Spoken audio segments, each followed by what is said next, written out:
Welcome back, everyone, to Through a Glass Darkly Radio on United Public Radio. The intro music was Mark of the Doomslayer by Karl Casey at White Bat Audio.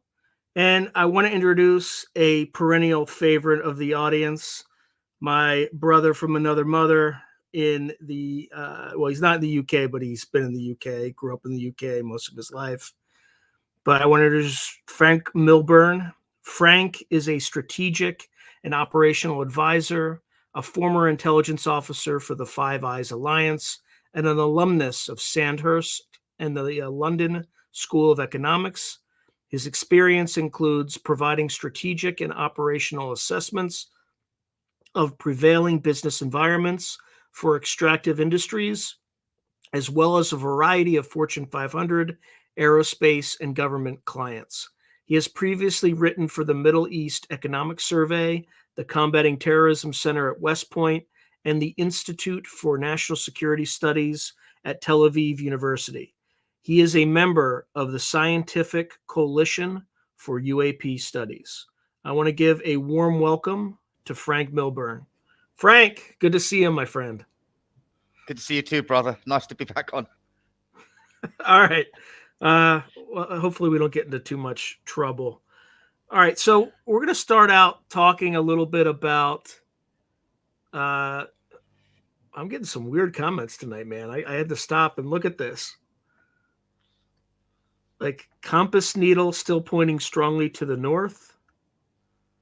All right, this is probably fine. I think we're talking about some like hints of coronal mass ejection or something. Yeah, we got people from Perth listening. All right, so awesome. Hi to Australia then. Yeah, it's I wonder what time it is over there. I mean, it's like dark ass 30 where you are now, Frank. Have you been to Australia, mate? I love it. I went there first and last time, 2005, my mate's wedding. Absolutely loved it. I have not. West Coast. It's amazing. I have not been there. I'd love to be there, but it's just I haven't had time. It looks like you got a fan. Flame on, Frank. Hey, all right. My mate Rob, how's it going, brother? All right, so let's get started. Crash retrievals. All right, you've talked about this story, I know, a million times about this crash retrieval event in the 1980s in the UK. I think it was featured in the Daily Mail and a number of other places. Just for folks who haven't heard it yet, just kind of take us through that story, and then we can ask follow-up questions. And that's one of a number of topics I want to get to today. So, you don't have to worry about going too deep into it.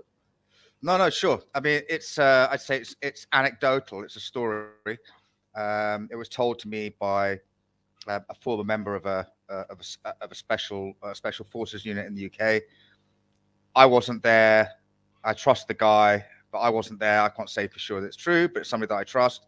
And he told me a story about being on a UK team that did a crash retrieval in the north of England in the 1980s, where they were deployed onto the ground. They found a craft, having been told that a craft had been brought down by the Royal Air Force. They cordoned and controlled the crash site. They approached the craft. It became to them that it was apparent, according to him, that there had been biologics present inside the craft. He didn't say if there were bodies there or anything like that. He just said it was apparent that there had been biologics inside the craft, and that some had actually made it away from the craft. And he said that it then became a case of basically hunting them down and trying to find these biologics that had left the craft. And he didn't tell me whether they actually managed to recover these biologics, but he said the craft was recovered. And very soon after that, he and his team had absolutely nothing left to do with the craft whatsoever, as it was moved to a secure location, and their part in the mission basically came to an end. So, I'd say to people, check out that story. It's in the Daily Mail. It's like a veteran paratrooper discloses, something like that. If you put veteran paratrooper Daily Mail, it will come out, and you'll be able to access that story. Did he mention anything about how he was feeling when he was approaching the craft or anything like that? Now, the reason I'm asking that is, I know you've talked about this in prior interviews, in Skinwalkers at the Pentagon, there's an instance where Axelrod and two other intelligence officers, agents, depending on, I don't know if they were enlisted or officers, were approaching what looked like a void in their night vision goggles as they were moving forward. And they started to feel this irrational fear. There was really no stimulus to just to provoke the fear, but it was synthetic in some way. So did he mention how he was feeling when he was doing this, or was it just a routine? Well, I mean, I guess his routine is so, but just kind of doing his job. No, nothing out of the ordinary other than a strange thing to recover. He said to me apart from being, a weird mission, but I got the impression from him that it was something that they had been briefed on before, not that particular situation, but they'd been briefed on that they might have to undertake that particular kind of mission. But, this guy'd been all over the world doing, really crazy things, completely kind of like off the books operations, completely deniable operations, whereby, if he'd been captured or members of the team he were in had been captured, they'd be completely disavowed by the British government. So there were no strangers to doing very, very, very difficult jobs around the world. And I've spoken to other blokes who I believe are also part of a similar unit. And it's all much the same thing in terms of, they do some very extraordinary things. But this was, he said to me, like, beyond the realms of extraordinary, because it wasn't dealing with, some enemy or some military contingency in a remote area. This was like, completely, out of this world, literally. He didn't say that there were any health effects or psychological effects. And I can only say this, I assume that they were wearing hazmat, because that would be kind of a prerequisite for approaching a craft if it's got like an unknown propulsion system, for example, or to deal with biologics. But he didn't tell me anything about psychological or emotional or kind of physiological responses to approaching the craft. So when you say like hazmat, like the U.S. equivalent, I don't even know if they still call it MOP, but mission-oriented protective posture. Yeah, they'd be wearing like Seaburn type gear, wouldn't they? For it. Yeah, also stuff that wouldn't rip like some other hazmat, or wouldn't easily rip, let's say, but like charcoal lined equipment, things like that. And were there any afterward like health checks that they had to get to see if there had been any contamination, or was there any like decontamination procedures coming out of it that they had to go through? It didn't tell me anything about that at all. Okay. All right. This is the first time I've heard of, because I've always been wondering, you rarely hear stories of crash retrievals where people are wearing hazmat gear, but you would expect them to do that because you have no idea with what you're interacting with. Well, I think it'd be the equivalent of an American or British equivalent of the nuclear emergency search teams, right? nests when you've got like a broken arrow, like a down nuke or something like that, and you have to go and recover a nuclear weapon or some WMD that might be the protective casing around the weapon, the weapon system itself may have cracked, may be ruptured. So you've got to have protective gear to go in and deal with it. So I would assume that they'd be very much on board with that. And it's not something that the British or the Americans are strangers to, because they've been dealing with that kind of contingency since the dawn of the nuclear age. And this unit, I think you mentioned in prior interviews, it was a component of SIS, and then that it was called the Increment. Can you say a little bit more about that? Yeah. Yeah, it's a unit that was under operational control of the Increment. Of MI6 Special Intelligence Service. You can look this all up, or you can look this up online. I'm not telling anything that that's classified. They basically handpick guys who've been in UK Special Forces. That includes Special Air Service, Special Boat Service, Special Reconnaissance Regiment, and other specialists as required. So they might have EOD guys attached, medical doctors, whatever. So that's basically the unit there. It's something that you can look up. There's a website, ukspecialforces.co.uk, I believe it is, and you can look up all the various elements of UK Special Forces there. So it'd be the UK equivalent of, I suppose, Joint Special Operations Command, or the CIA special activities. Now, when he said he had alluded to prior briefings that he's had on this topic, did you get the sense that they had some sort of like a classification system for beings or types of craft where they would kind of know or have an idea of what they were about to encounter and what their strengths and weaknesses were? Or was it just, here's this craft, we don't know what's in it, just go figure it out? Like kind of on which spectrum was that? I don't know. I didn't ask those questions, but I got the impression that, just as, certain elements of special forces will train, for example, for, extraction of pilots behind enemy lines, or, hostage rescue, that type of thing, that this was something that that they had been briefed on that might occur, during their time with the unit. That's the impression that I got. But he didn't give me any details on what specifically they'd been briefed on. It's just the way that he was talking about it, gave me the impression that, yes, it was a big shock, not an ontological shock in terms of, you've got to go and find a downed craft, but a shock in terms of, oh, we're actually doing this for real now. Interesting. And did you get the sense that it was from about the destination from which this thing came? Was it like extra dimensional, extraterrestrial, extra tempestrial? Did he give you any sense of that? What he said was that they'd been briefed by the Royal Air Force that it was something, and it was a craft that had been downed. It wasn't British, it wasn't American, it wasn't Russian. Okay, but no wasn't NATO, sense basically.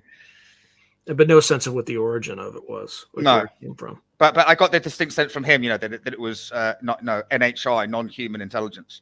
It was something that wasn't from human beings in this timeline, shall we say?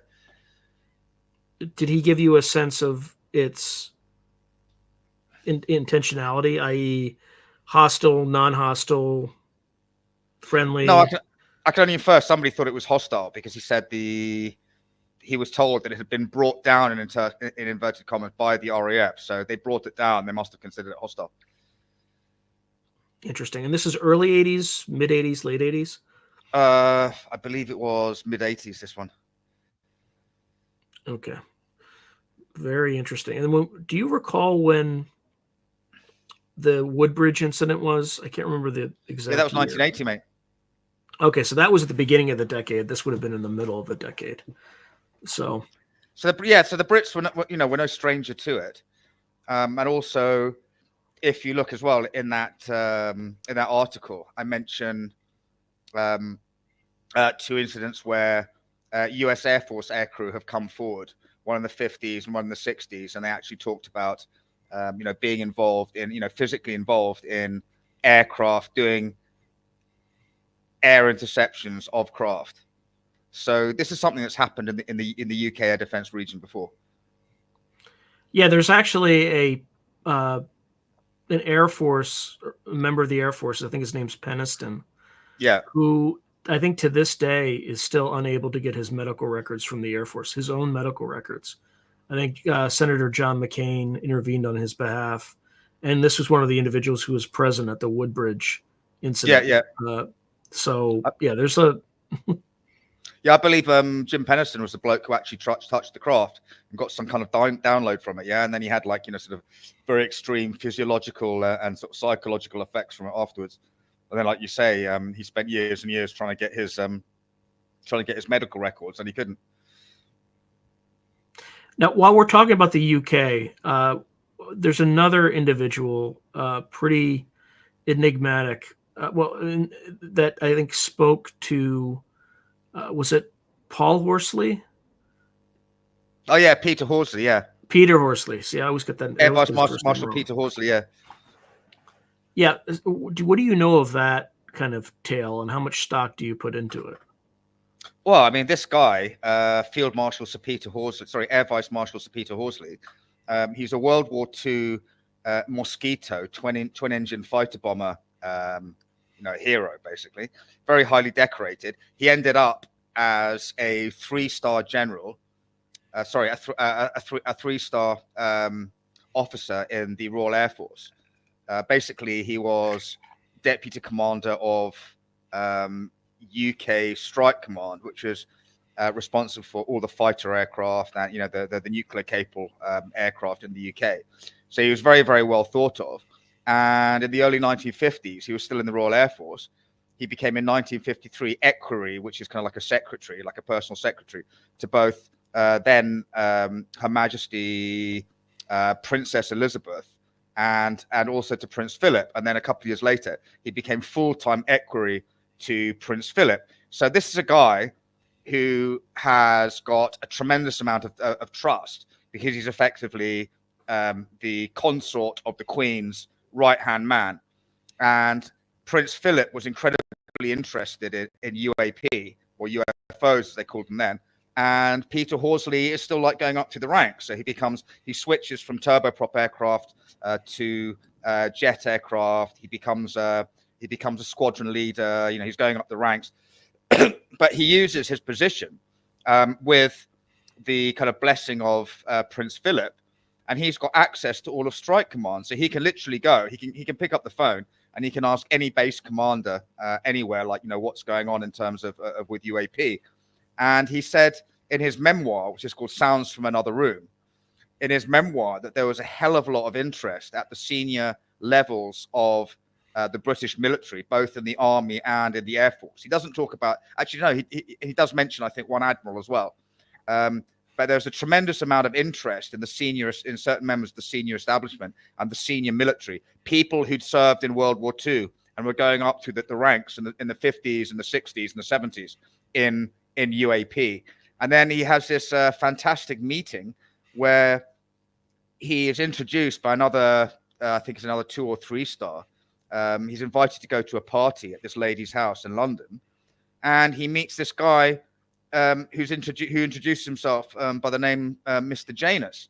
And don't forget, so you're talking this guy, who becomes a three-star general, Sir Peter Horsley. He's talking to this guy, and this guy's talking about like technology and things like that, and he's absolutely astounding this senior RAF officer, and he becomes convinced that this guy, Mr. Janus, that he's speaking to, is non-human. He looks human, but he's convinced that he's not of this world. And I strongly advise anybody to have a look at that book, Sounds from Another Room, because there's a good sort of 4 or 5 pages on the meeting with this guy, Mr. Janus, and it's absolutely fascinating. And this guy is basically saying, humans are fairly primitive, and they're developing, kind of like advanced weapon systems like nukes, and they're not ready to take their place, kind of like in the universe yet, because they're highly destructive, and that sort of others look on sort of humans with suspicion, which is kind of like a day the Earth stood still scenario, yeah. But it's very, very interesting. But what's most fascinating to me is that this guy, Sir Peter Horsley, like I said, he ends up as a 3-star rank. He's like probably he's one of the most credible sort of British officers that you could have, effectively. And the fact that he was equerry as well to His Majesty Prince Philip. Yeah, they well, I mean, that would be equivalent to a corps commander in the U.S. military, right? So like a 3-star equivalent rank, the highest rank of which is 4-star, right? Where you get the chairman of the Joint Chiefs of Staff and things like that. So the other thing too is, why was his name Janus? Which is kind of interesting, because that's the two-faced I god, don't know, right? If Roman, yeah, right, looking, one face is looking backward and the other face is looking forward. Exactly. Yeah, I mean, that's very fascinating. In other words, is it an implication that this guy? Yeah, like is it an implication that this guy somehow has been around? Yeah, or that they've been around since ancient times, since ancient Rome, or something like that, to give themselves a kind of like a classical name. Sorry, I just pulled up the name of the book, and here we go. Yeah, it's called it's Sir Peter Horsley, and I'll just say it's called Sounds from Another Room: Memories of Planes, Princes, and the Paranormal. Right, that's the name of the book. Sounds from Another Room: Memories of Planes. Princes and the Paranormal. So yeah, then it's just talking. Sorry, go ahead.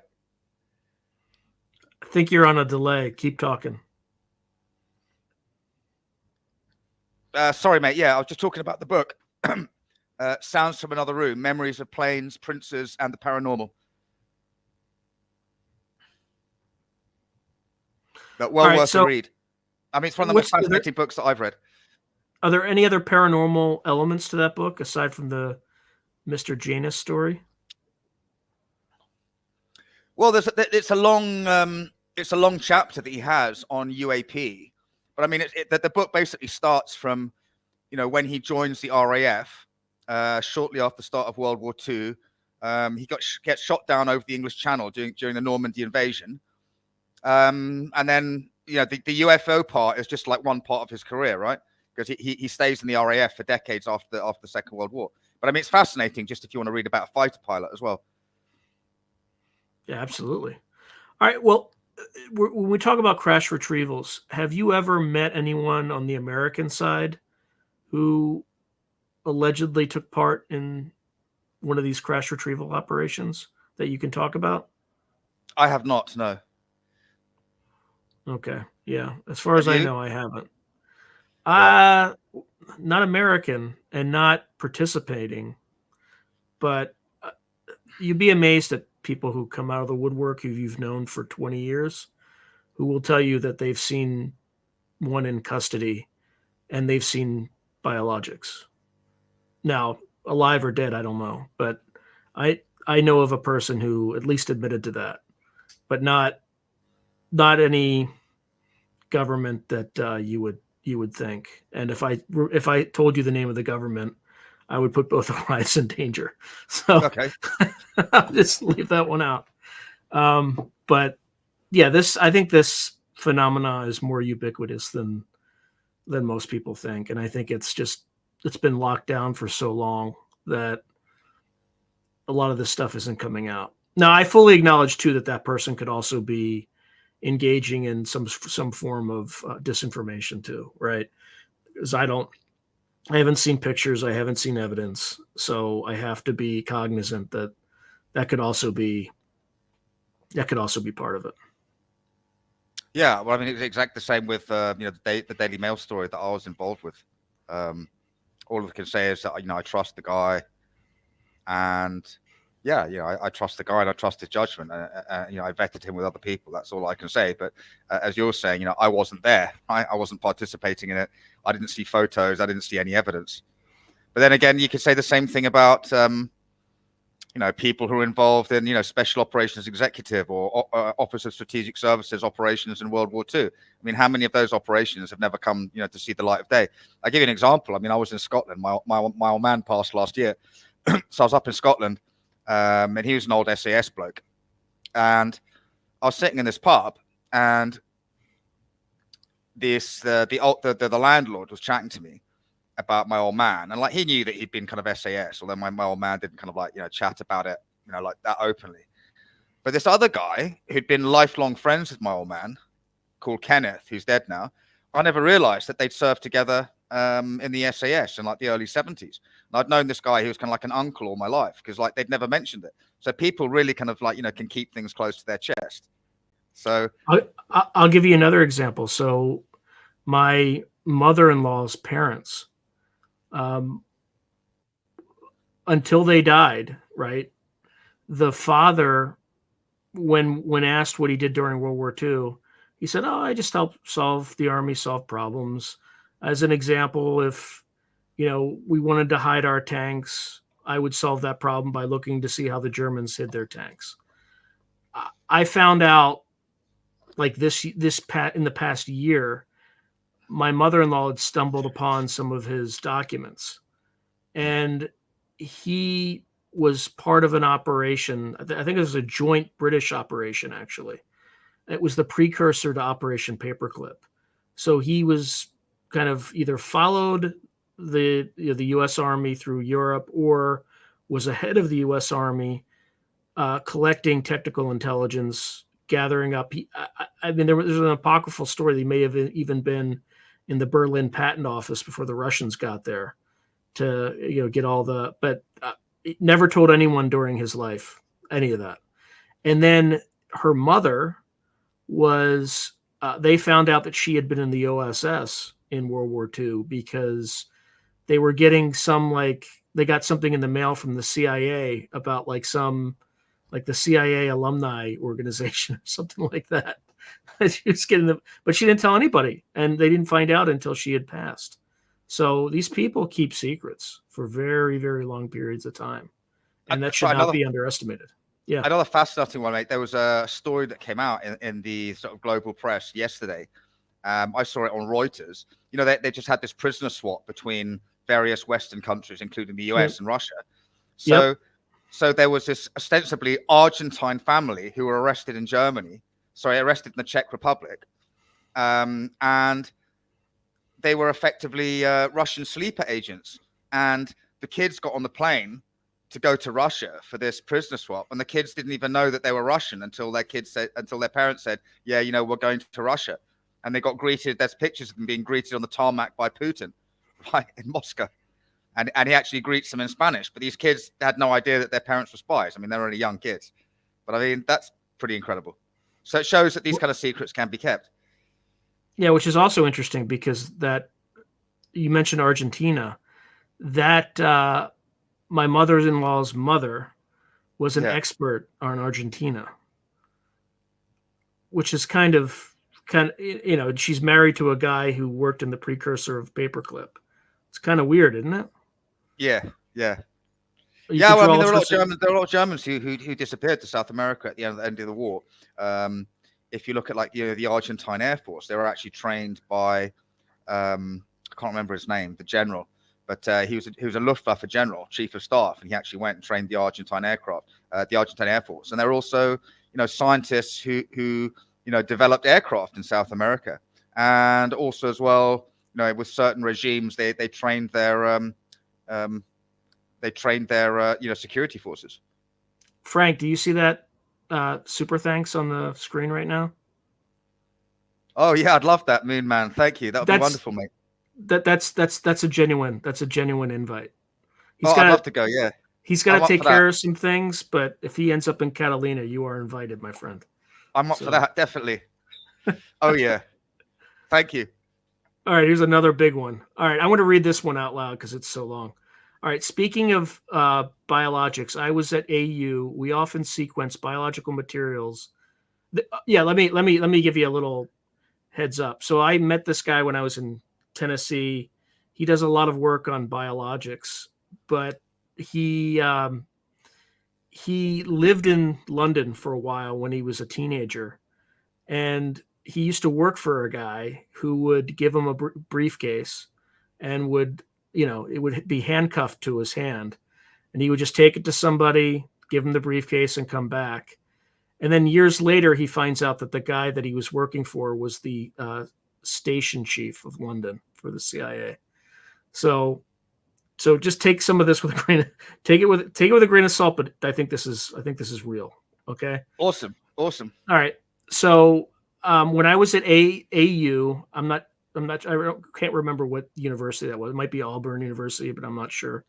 We often sequenced biological materials that we were told were synthetic. Most of that work was done by students. We always shared what we were working on, and I never talked to anyone who claimed to have built the synthetic sequences. No such agency did buy part of our campus. Interesting. Yeah, there's Augusta University. So I think that's in Georgia. So, you never know. All right, we got to get back on track. So, although it was fun, I don't know. We're talking about Catalina and all sorts of crazy stuff. Okay. Now, there's another aspect to this phenomena, and it's not necessarily, it's related to the phenomena, but it's not necessarily the phenomena. Could be, but we don't know. You've had a business where you've helped scientists who are in the white who start to get approached by people or receive implied threats and things like that. if you know, there are folks that I'm hearing, or privately, and through like secondhand, who are starting to experience some of this stuff. Can you talk about, if they end up listening at some point, what trouble could manifest itself as? Like how it would start, and what they should do to kind of manage it, just for scientists in the white who might be working on something that is a little bit too close to an area that certain agencies or aerospace companies might not want you touching. Sure. Well, I didn't do this professionally. I mean, I've worked in security investigations like most of my adult career, and including from the military, right? When I was an intel kind of counter intel officer. So identifying threats and assisting people on how to mitigate them is something that I've done both in the military world, the commercial world as well. But I came across, I was speaking to one scientist in particular, and over more than a period of a year, Amy Eskridge, her name is, she was based out of Huntsville, Alabama, and very, very brilliant lady, very lovely young lady as well. Parents, both scientists. She actually referred to herself as a paper clipper, because she said that she was like a sort of a second gen. Her parents were first gen. She said that the first gen paper clippers were the Americans who were trained by the German scientists that the OSS brought over from Germany and settled in Huntsville. But after speaking to her, I spoke to a number of other scientists who'd actually been working with her, and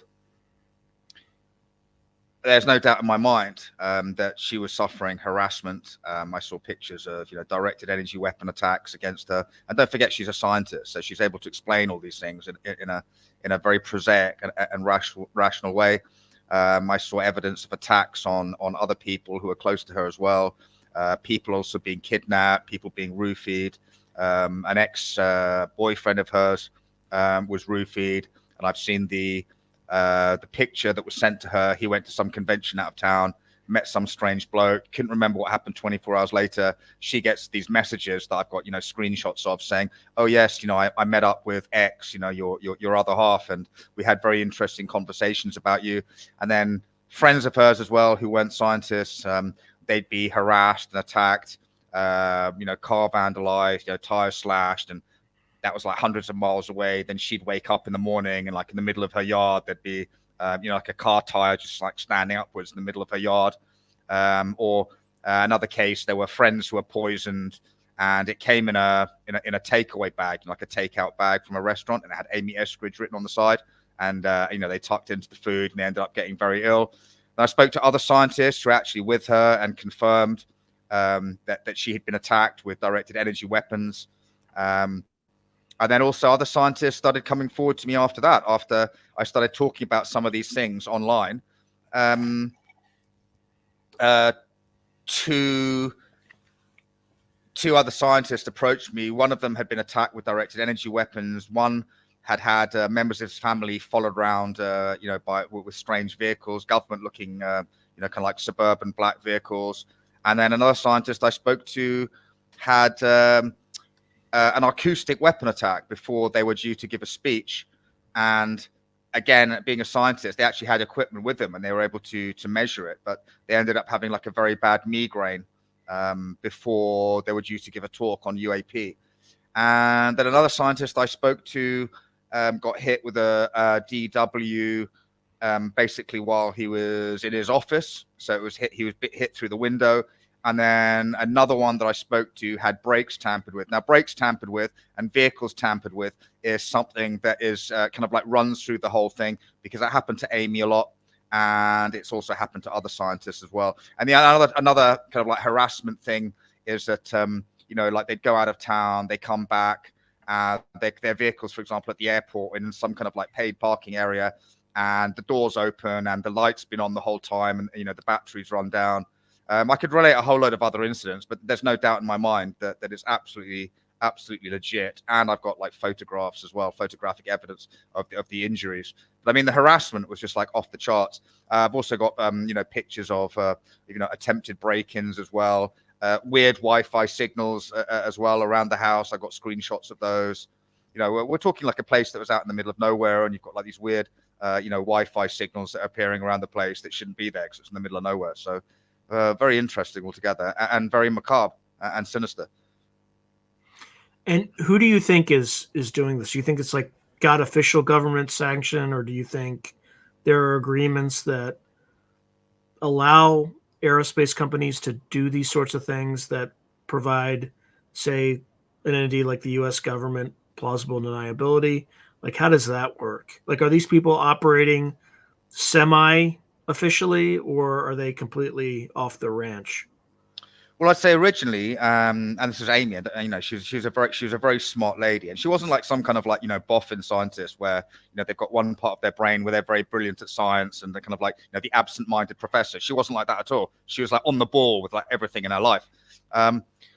We looked at it, and originally we thought, you know, it would like, you know, be a hostile intelligence service like Russian or Chinese, but then, you know, I was thinking, and this is based on my background, that, you know, to maintain this kind of operation over a period of years, it's one thing attacking Americans like, you know, in Havana or in, you know, Kazakhstan or, you know, the Hong Kong special administrative region or wherever it is, but to consistently on US soil to mount these kind of attacks over a period of several years, you'd have to have a lot of people in play to do that. Now, a lot of people don't realize, okay, like I worked in PSD, I've done surveillance. If you want to just follow somebody in a vehicle, to have like a 24-hour team of like surveillance operatives on a person, you need a lot of vehicles and people to do that, to be able to carry it off if you're doing it covertly.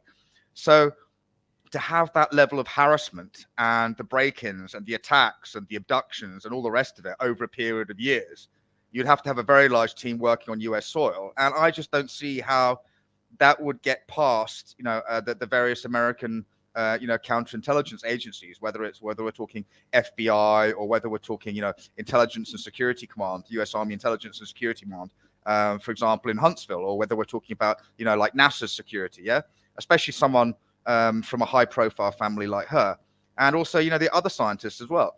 So we came to the conclusion that it would be most likely a domestic-based American group, you know, quasi-governmental, or, you know, potentially working for an actor who didn't want these scientists working on anti-grav, free energy in the white world, because they didn't want that to be explained to the public and delivered to the public.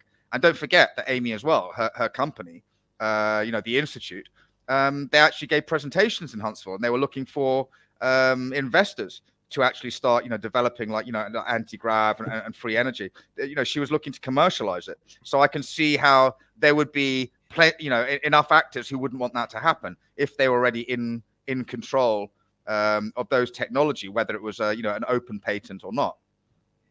I mean, this is something I know. I've worked on corporate espionage cases before for clients. You know, sort of FTSE, Fortune Times, Stock Exchange 100, you know, Forbes list clients. You know, sort of, you know, patents and economic stroke industrial espionage. But this is like a whole new level. What do you think she knew that they felt threatened by, or what did they think she was going to do that they felt threatened by? Well, I mean, first of all, you have to look. She was brilliant. She was at University of Alabama. She said, like, you know, the way it works, she said both foreign operatives and also, you know, aerospace and defense companies and also the US government, they identify you from who your parents are. And, you know, pretty much from when you're, you know, you start doing grade school, they're identifying you and seeing where you're going through the system. Okay. And she'd been approached many times by DARPA to go and work for DARPA. And I know that she'd worked on at least one classified program, not necessarily for DARPA, for another government agency, before she even got her driver's license, right? Before she'd actually finished high school and before she went to university. So we're talking somebody who's very, very talented, and throughout her whole life was being approached by, you know, government and other agencies to work for them. And I know before she died that she was working with a number of government agencies basically to produce on certain projects. She didn't give me like the full lowdown. So, you know, this was someone who's involved her whole life and someone who the US government wanted to recruit, but she wanted to do it in the white world and she wanted to commercialize it. Not because she was greedy, but she had a thing that, you know, a sort of a consciousness, and she actually wanted to contribute this to development of mankind, because she genuinely thought, well, if these kind of technologies are out there, especially like the free energy, then it could really change the way that we treat our planet and change the way that millions and billions of people, or poor people in the world live. So I think that in her case, somebody definitely would not have wanted her doing that. And in the same vein, other scientists who work in the white world on anti-grav or free energy, they don't want people in the open source world working on these and answering these types of questions. What are they so afraid of? Like, the people who oppose releasing this information, what are the risks of releasing it? Well, I think first of all, if you don't want somebody else like inventing the wheel, right? So if you're holding on to a secret, you don't want someone else coming along, making that discovery, or maybe they're more brilliant than the people that you have working for them, and they make a discovery and then they commercialize it. That would be one thing. At the end of the day, it boils down, to money and greed. But then again, also, I suppose, they're worried that, well, if she commercializes it, then if she commercialized it or somebody else did, then that somehow that could benefit America's enemies. So that's another angle as well. Yeah, another counter argument I've heard, I'm not saying I buy it, is with free energy, you might have kind of in the current kind of capitalist system, you might have people in, like, say, South America with bulldozers suddenly can just cut down the entirety of the rainforest to for the lumber trade and all that. Now the counter argument to that is, well, there's supply and demand. If you have too much lumber, you could have all the free energy in the world. If you can't sell it to anybody, or you have to sell it dirt cheap, you're really not gonna, like, the general market forces should curb any excesses from that. But I don't know. You could make a ton of different arguments, but until you actually release the technology, you'll never know. You'll never know. Yeah, another thing, I mean, that Amy in particular, that she was always very guarded when she spoke to me. Like, she wouldn't talk about classified stuff. And I asked her, for example, one day, I said, well, how would you go about shooting down a UAP? And she said, well, she said, I could tell you, but I'm not going to, because then somebody could shoot down one of ours. And she meant like a knockoff, a US. I'm giving away all my secrets now. An American knockoff of some kind of like exotic 5 observable technology. She was a big one on the free energy, because she said she always worried about it, and it made her want to burn her notebooks. And she said that it was absolutely terrifying, because if you don't get the free energy right, you're basically extracting large amounts of energy from the ether. And she said you can literally create like a tear in space-time and, like, destroy the planet, or destroy, So she said that was something that kept her up at night constantly, thinking about that. On the one hand, yeah, fantastic, virtually unlimited amounts of energy. But on the other hand, the potential to create a weapon system, literally a planet destroyer, that would make the nukes, that the bombs that hit Hiroshima and Nagasaki look like firecrackers by comparison. Yeah, the question is would it be possible to segregate the two technologies, much like civil nuclear reactors are segregated from gun type plutonium bombs and fusion weapons, things like that? Maybe, maybe not. I just think it's a failure of imagination more than anything else. Yeah, I think you wouldn't want bad actors to get hold of it. I mean, we don't want Iran to have nukes. We don't want we didn't want Islamic State to have nukes or access to WMD. And we know that they were interested in it. And then there's a whole kind of like the proliferation of nuclear weapons from Pakistan. Pakistani scientists helping the Iranians, etc. Russian scientists in the early 90s. They had no cash. They're out of work, but they had expertise to sell to the rest of the world. It's that kind of scenario. Now, just really quick, if you're just joining us, you're listening to Through a Glass Darkly Radio on United Public Radio, and I'm talking to Franc Milburn about UFO crash retrievals, the targeting of scientists in the white world, as well as we haven't gotten to this yet, other black programs like or SAPs, I shouldn't say black programs, that mischaracterizes them, but other special access programs or proposed special access programs like Kona Blue, etc. So I'm going to kind of anything else about the Amy Estridge story that you think is worth talking about right now? I mean, all of it's worth talking about, but that we didn't cover or that we should cover that the world should know. Now, all I'd say is that there've been a lot of basically idiots on social media, either denigrating her or in various ways. It's like I spoke to her, I knew her, we used to speak on a daily basis, right? And the fact that it wasn't just her, and it's not just her that I've got the pictures, the video, and the witness testimony from. I've got the same from other people and people that they know. So how many coincidences do you want? It's something that's pervasive. And then once once I started going public with it, other scientists who work in the white world were approaching me and absolutely terrified about it, and saying that they had received these kind of attacks as well. So this is something that happens, whether you're working on a on a wave special unacknowledged special access program, or whether you just have an interest in UAP and you've got like a PhD in physics or astronomy or whatever it is, and you're interested in UAP and you go and you talk about it in public, then potentially you're a target. And those are the kind of people who've been approaching me. So it's very, very worrying, and people should take all care for themselves and their families. And then what should they do if they're starting to even see a hint of this sort of behavior? What's your advice to them? Well, ideally, you see, this is where it was very, very intelligent, because, for a long time, like Amy, I was one of the only people that she could speak to, because she goes, well, if I go and speak to the local cops, they're going to think that I'm crazy talking about like UAP and free energy and stuff like that, right? Lots of people are going to think you're crazy. You've got to find somebody that you trust, and somebody who's, in a position to be able to help, like the FBI, some other counterintelligence agency. But it's very, very difficult, because at the end of the day, like, who do you trust? And I've got very, very little trust with certain agencies. Well, the other thing that's important to note, though, is that it's not the agencies that are lying; it's people who work for the agencies. So not people all who of work them, for them, yeah. Or not all of we don't want people to come away from the discussion and conclude that everybody working for a 3-letter agency is bad, or I think there's we've all been at all sorts of organizations during our lives, and there's scumbags everywhere, right? No, you're absolutely right to clarify right. that, mate. But I mean, I think we've seen with with Havana syndrome, right?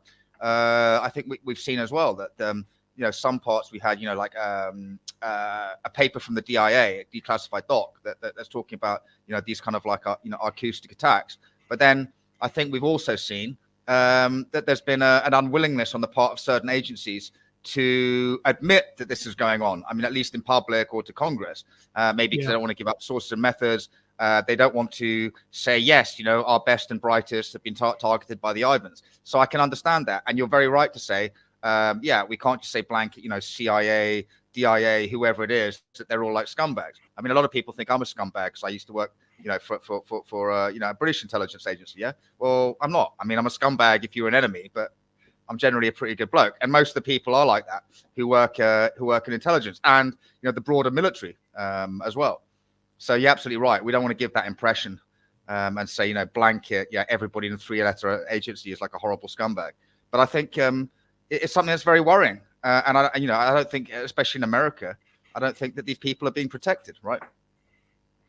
Yeah, I think they're protecting something else more than they're protecting the people, and that's where it just gets a little dicey. And then the other thing too is, where was I going to go with this? There was when you talk about directed energy weapons with Havana syndrome, like, it's obvious it's the Russians. Like, CIA won't say it, but it's obvious, and because they've had this voice. I think we know they are, because technology. Yeah.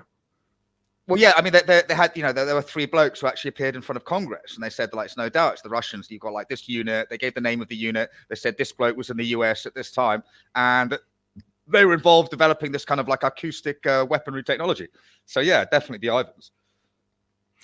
And the other thing, the thing that's more concerning though, is not the means, but the targets, right? And I'm surprised this actually got out. This got out in mainstream media. The targets of these attacks were in the top 10% of performance. I think at DIA was one example. So who knew who to target? What's that? Who knew specifically who to target who?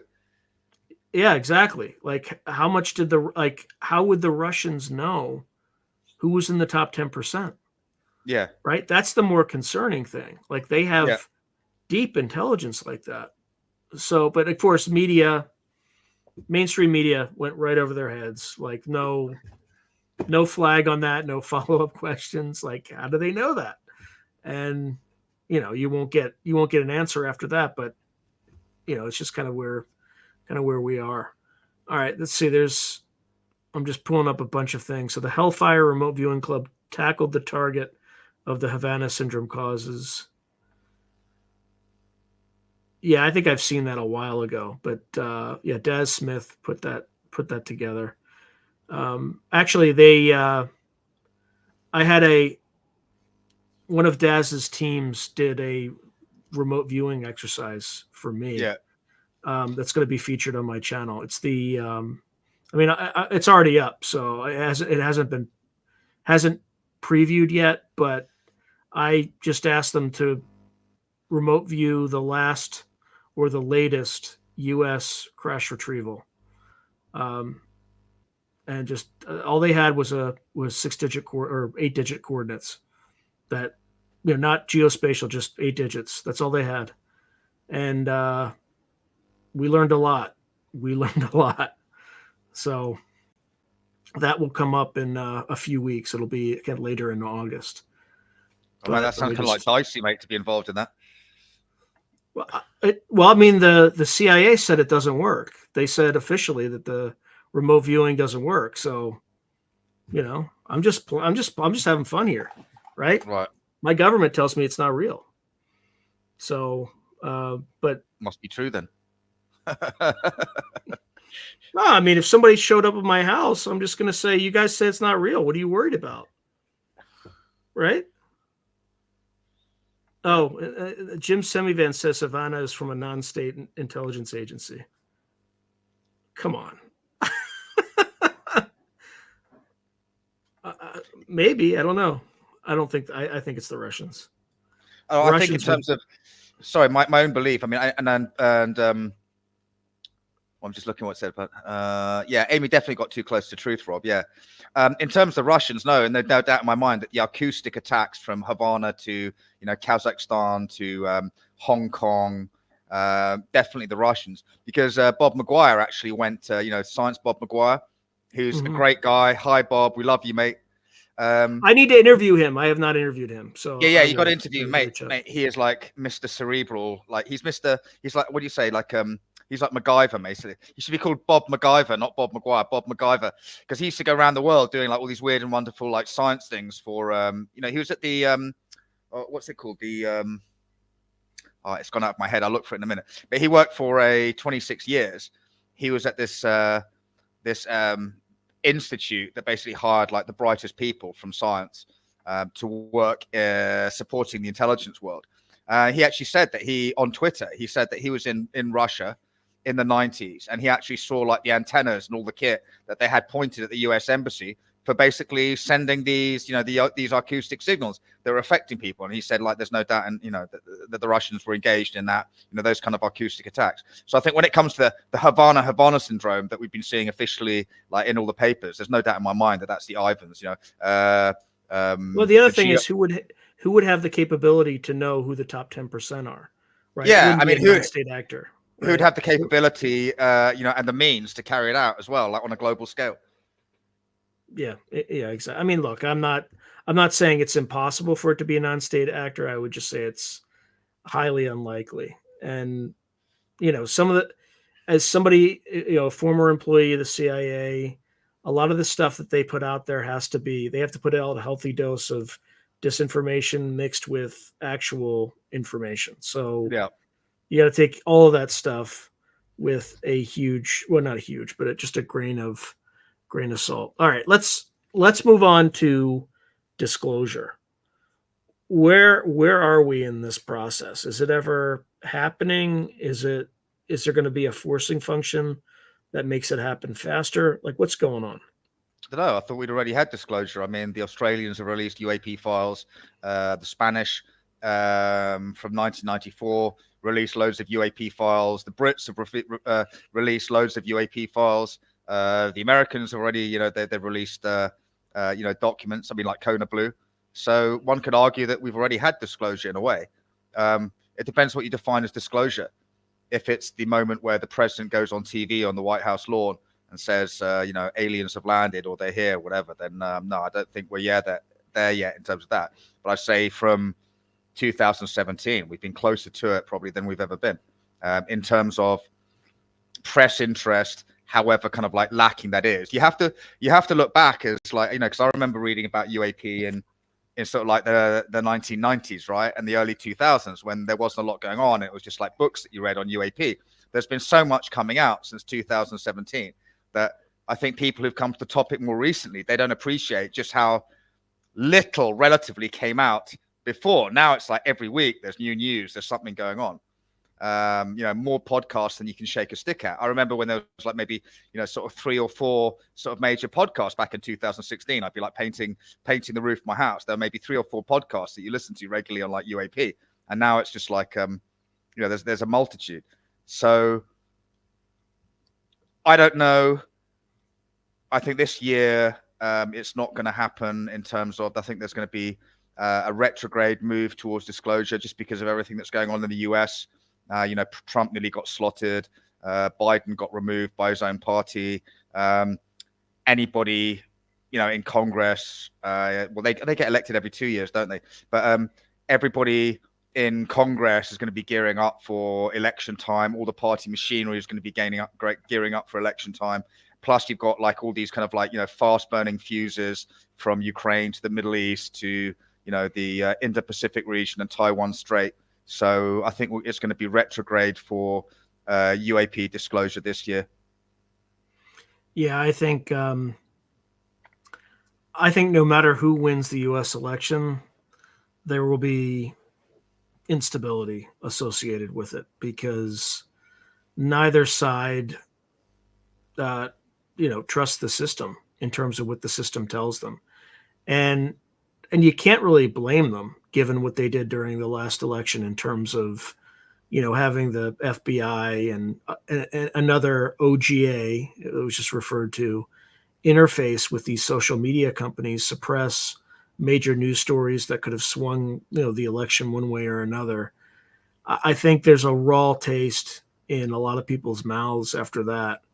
You can already see Zuckerberg kissing up to Trump, right? Because he knows what he did. He knows what he did in the last election, and it was not okay, right? By suppressing news stories and things like that. And I'm trying to maintain a very neutral keel here, but you can't lie to the American people in such a pervasive manner and expect them to trust the system in terms of what result the system delivers, even if it's the right result, right? So if Trump wins, nobody on the left is going to accept it. If Kamala Harris wins, nobody on the right is going to believe it. So there's just a lot of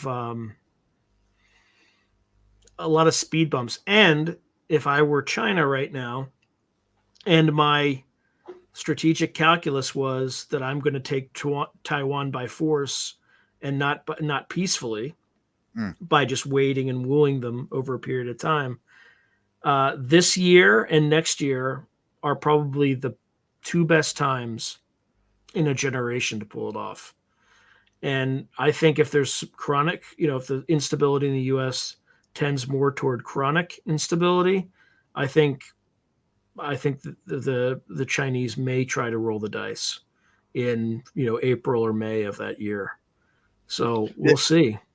Yeah, I mean, I agree with your point, mate. I mean, as a Brit, as an outsider looking at America, having looked at American politics for a number of years, I'd say, yeah, trust has never been lower. And I've never seen America kind of like so divided as I have kind of like in the last 5 years between, between two parties, and the absolute refusal to accept, the other perspective, and the complete demonization of one position of the other position. So yeah, I think that's incredibly dangerous as well. And then the other thing too is institutions haven't helped themselves either. I'm going to give you an example, and this just happened the other day. On YouTube specifically, if you type the words American propaganda, YouTube will censor you. It won't allow you to post that. Do you believe that? What do you mean in the search box? No. If you go to any page right now, on YouTube, and you put a comment in the comments section, if you use the string American propaganda, it will not. It'll accept the post, but your post will be removed. After you leave. That's crazy. Yeah, it's completely crazy. Like, there's nothing more that makes you trust your government less when they mandate things like that, because YouTube's not just doing that, right? It's coming down from somewhere else. But I was shocked. That, I mean, everybody spews propaganda, right? The Russians do, we do, and it's just become more obvious in the last few years. But it's not doing anything to establish any credibility. So I was going to say, no, I agree with you, mate. One of my favorite follows on Twitter is the UK, the Russian embassy in the UK. And, they had this one yesterday, this post that said, Russia never interferes in the interior, in the internal affairs of other states. And I just started laughing when I saw that. We all do. We all do, right? We all do. The U.S. has been doing that stuff for a very long time. The Brits have been doing it for longer than the U.S., right? Yeah. And some of it's necessary. Some of it might go a little bit too far. Some of it leads to longstanding resentment, right? And it's kind of the price you pay of empire, right? So it's just when you kind of start to err on the side of, on the wrong side, that it becomes problematic. So, and I'll stop there before if I say anything more, because I'll start getting into YouTube, demonetization land. Don't worry, mate. Don't worry. Yeah. But, okay, Kona Blue. Let's talk a little bit about that. Sure. So what's the deal behind that? I mean, we talked about this before, but not everybody who listens to the station knows about it. First of all, I want to say, I was just going to say, check out Sean's channel, Through a Glass Darkly. He actually put two hours worth, effectively, 2 episodes of Sean and myself discussing Kona Blue in depth. And so check those out. By the way, all the episodes I've done with Frank, there's a playlist in the description that has all Frank's episodes. So sweet. Yeah, it'll be one of those. Definitely check out those episodes. A lot of the topics that we're talking about tonight, we covered in a lot more detail, in this pre-recorded thing. So definitely check them out. Go ahead, Frank. I didn't mean to interrupt. Yeah. Now, the first thing I was going to say about Kona Blue is I'm absolutely astounded that, apart from you and I, nobody seems to have done a deep dive on it. I mean, I actually did, when I was doing the research, I refused to look at anything that anybody else was doing on Kona Blue because I didn't want to be influenced by it, what we were doing. And then after we did, these Kona Blue, two hours of Kona Blue, I went and looked at what other people were doing. And there was one guy in the UAP world, and I won't say who he is, but I was like, mate, what kind of UAP analyst are you? He said, Kona Blue doesn't tell us anything. And then there were these big name people talking about Kona Blue, and they hadn't even done a deep dive on it. They just had it rolling down the screen, scrolling it and reading from it verbatim. No kind of deep dive at all. And I was just like, mate, this is, and then they started talking about the Eric Davis Wilson doc. I'm like, well, that's great. And personally, I believe that it is a real doc. But if you look at Kona Blue, it doesn't compare to Kona Blue. Kona Blue, it's DHS, Science and Technology, unacknowledged, waived prospective special access program, top secret, no foreigners, handled via special access channels only. This doc comes out and like nobody even gives it the time of day. But yet you have people talking for 5 hours about like the Wilson doc and nobody's looking at Kona Blue. I find that absolutely astounding. Absolutely astounding. I think that, you know, people in the so-called UAP community have been absolutely asleep at the wheel as it comes to Kona Blue. Now, I think what's very interesting about Kona Blue is the fact that it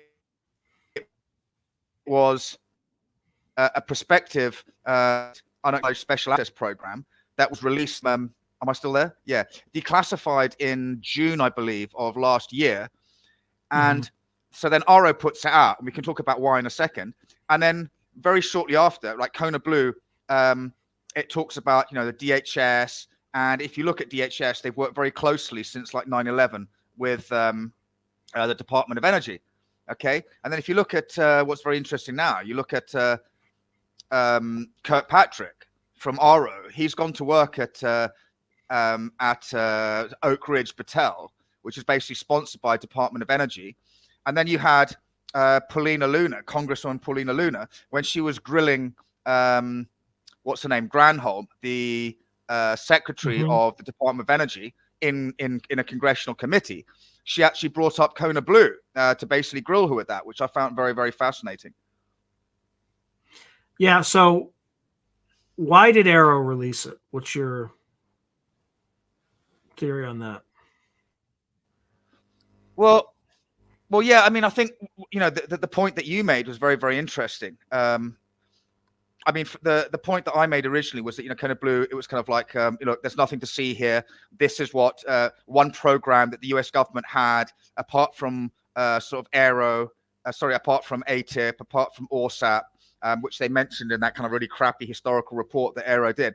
I think it was an effort by Aero to say, look, there's nothing to see here. This was something that was looked at by Department of Homeland Security, like, you know, back in the day, and it wasn't taken any further. So, but then you came up to a very, very interesting point where you were saying that it was basically like a sort of CI operation and like a honey trap, both to give out like some disinfo and also to prevent people from speaking out that hostile intelligence services could then get a hold of, right? I mean, you might want to elaborate a bit on that. Yeah. So, well, and I think there's a third piece too, because it was never approved, right? When, you know, people come out and talk about it, it was like, well, it wasn't approved because it was a silly idea and we never took it seriously, right? So that's number one. Number two is the honeypot, right? Like, yeah, that's true, but that's not true. I worked personally on this program, this and that, and then, you know, I got you, right? And you bring it back in, and then what was the third? I can't remember what my third point was. Even though you just said it. Oh, it was basically it's also to serve that. It's a threat. It's an implied threat. Yeah, basically. to honeypot people. Yeah, it's an implied threat that if you're going to come out, right, know that if you expose yourself, you become a target from the Chinese or the Russians, and those people will kill people, right? They will come for you and either kidnap you or kill you. Yeah. After they get all the information you have. So it's a bit of an implied threat. So it operates on a number of different levels to kind of discourage people from coming out, right? So it uses the shame thing, it uses the honeypot strategy, and then it uses the implied threat of somebody might kill you if you come out. And it's not going to be us because we're the good guys, right? So it's kind of interesting from that standpoint. Yeah. Now, what do you think? I was just looking at something. Sorry, I was just looking at the last thing I put on. Sorry, I was just saying the last thing I put on Twitter. I said, there's a great liberation timepiece as well on Aero, and I said in response, Aero post Kona Blue doc, Kirkpatrick now at UT Battelle Oak Ridge, sponsored by DOE. DOE Secretary Granholm parroted the Aero historical report unconvincingly when questioned by Congress. Luna referenced Kona Blue questioning her. So. Yeah. So what exactly was Kona Blue? Well, it was a I think it was envisioned to be a continuation, really, of ORSAP, because ORSAP it was coming to an end, and they were looking for somewhere else to basically continue the research, and to park it, and so they were looking at DHS, presumably because they knew that other people would give them short shrift. But it was very interesting. If you look at it, you actually had members of the ORSAP team actually went to visit DHS, who were initially very, very interested in it. And if you look at if you go through the Kona Blue doc, it looks at all the areas basically that ORSAP was looking at, and it even references like the Reed letter. So very, very, very, very fascinating. But I think it was somewhere that they wanted to park. The people at ORSAP, they wanted to park and continue the research that they've been doing at ORSAP. Yeah, I get the sense that the people at ORSAP, and also who continued or wanted to continue at Kona Blue, kind of have access to some of the secrets, but they don't have access to the crown jewels. So they're always, again, this is just an outsider's perspective, they always seem to be trying to claw themselves to the secrets. And with ORSAP, it was part of the DIA. It was a DIA project. This one was Department of Homeland Security. And, in a way that was kind of used against them, right? Because the other agencies had been handling this issue for many decades. And they have this upstart that was founded in, 2003, that had only been around for a decade. And, this small upstart that is kind of getting in everybody's way, kind of basically the equivalent of a national security toddler. And they just don't want to let them in on these secrets that, we got it covered. And then at the same time, they use the implied threat. Like, this is crazy stuff. Are you sure the Department of Homeland Security wants to be putting on the tinfoil hat? Are you sure about that? You're a brand new agency. You think you're going to get more funding? 9/11 was only 12 years ago. Are you sure you want to roll the dice on this? Right. So it just, it operated on both levels to kind of get it kicked out of or denied by DHS. So what other kind of it was programs fascinating. were involved? Where was that? I've got a quote here. So one source that I go on. Yeah. Go ahead, mate. Yeah, I'm just going to quote a source that I spoke to. Who's one of the authors of the 3 Skinwalkers books, right? So I asked, I said, why was Kona Blue declassified? And he goes, answer the last question. It was declassified. This is one reason. It was declassified so that Aero could use it to attack the credibility of witnesses who came forward. Supposedly, multiple witnesses said they knew about UFO crashes because of Kona Blue, which is preposterous. There were maybe 10 people in the world who ever heard that code name. And it's a proposal that was never an actual program, had no budget, no staff, no facilities, no crash sources or alien bodies. No witness told Aero about Kona Blue. Kirkpatrick is a flat-out liar. Yeah, well, he's just doing his job. He's a disinformation agent, right? This is a counterintelligence operation, black and white. Like, there's no. And again, when I mentioned it to Dr. Gary Nolan, that's what he thinks too, and he's read in on some of this stuff. I don't know what he's read into and don't have any knowledge of, but he's read in on something. So I think his intuition on this is probably and our intuition on this is in the right direction.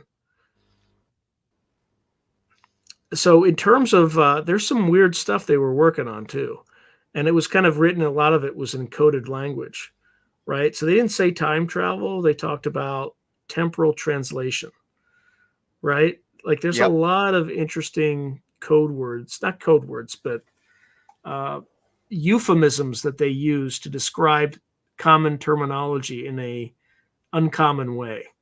And, that's one of them. And they were also talking, there's a lot of focus on apports, right? Yeah. Which is pretty interesting stuff.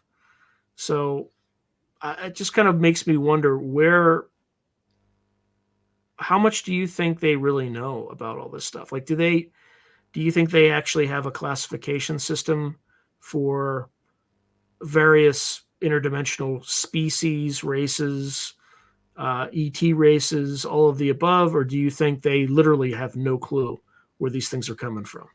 Well, I think the people at Kona Blue who were briefed, by the ORSAP folks, I think they had a pretty good idea, because ORSAP was basically like, they're parking it all on their lap, and they said that they were actually in their Skinwalkers, the second to last Skinwalkers book at the Pentagon. It was saying that, that the DHS officials were shell shocked by what they heard. But if you look through like our presentation, and you look through the Kona Blue doc, it seems to be very clear that people at DHS knew or expected there to be craft or materials at various agencies, and they're talking about legacy programs. They're basically referencing everything that ORSAP did. And then there was that fantastic page in the Kona Blue release doc, where they're talking about that they wanted to get imagery from NASA, from Earth orbit and the moon and Mars, right? Remember that one? I mean, so they obviously know that these agencies, they've been told these agencies have access to this information, that it's out there. Otherwise, why would they be asking these questions?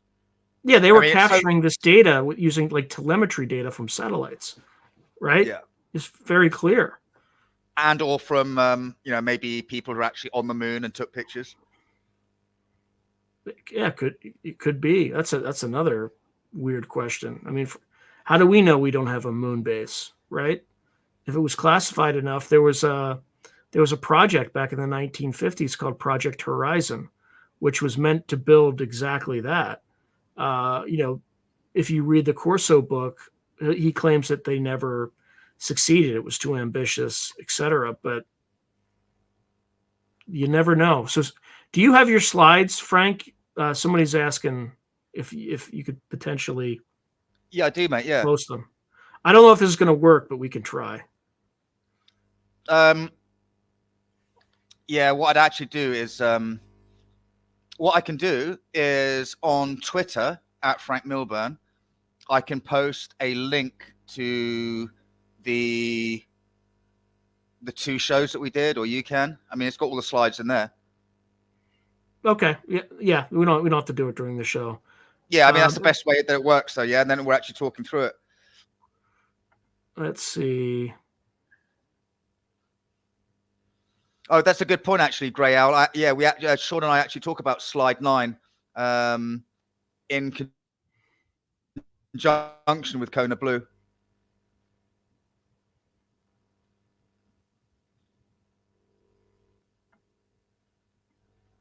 Yeah, I also have Roger saying, I heard Saturn's rings are interesting sometimes. I don't know what that means, but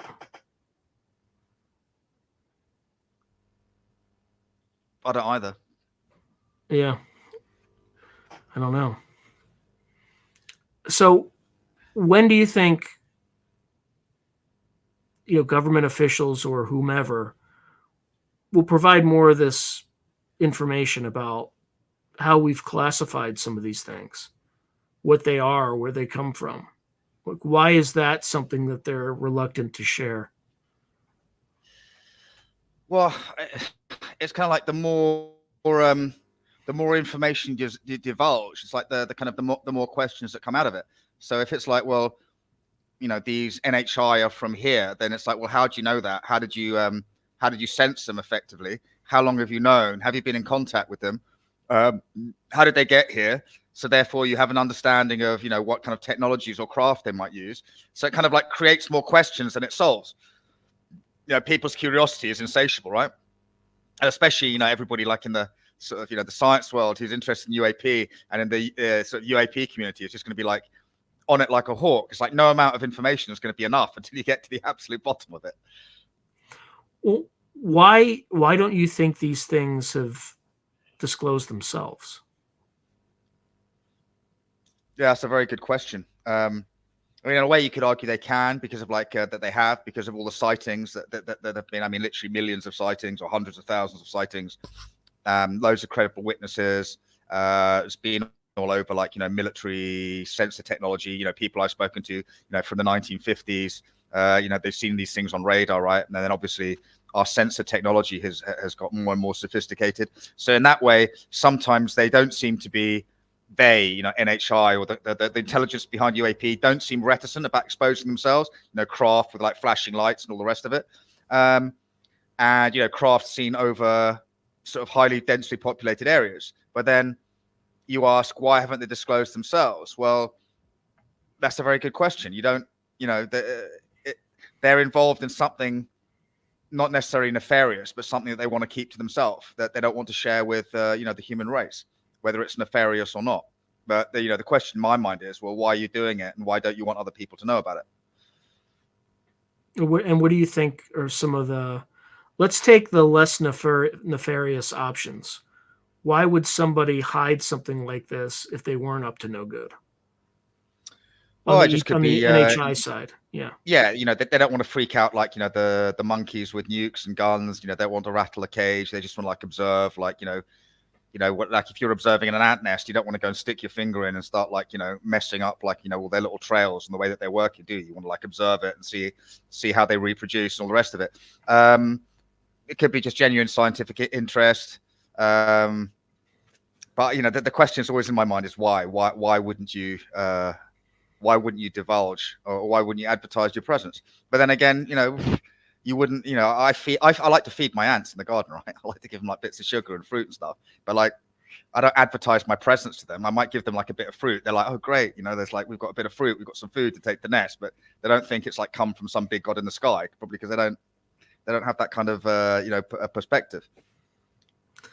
Yeah. And you also don't ask them to take you to their queen either. No, I don't. No, I don't start, communicating with them with ant pheromones. Yeah, they're actually very extremely advanced creatures, by the way, and they may perceive in ways that we don't. They may actually have a greater perception of reality than we do. We're just more intelligent units, right? But they may be a more intelligent unit operating together. Who knows, right? It looks like somebody just said Frank just started World War III in his garden ant colony faction war. No, I love my ants, mate. I always and when I find like a major hole with ants, I always put like rocks around the entrance so I know not to like walk through it. So I always take care of my ants. Yeah, I'm not as nice to ants, but I'm very nice to spiders. There's a spider right up here. You just made a web on my microphone arm.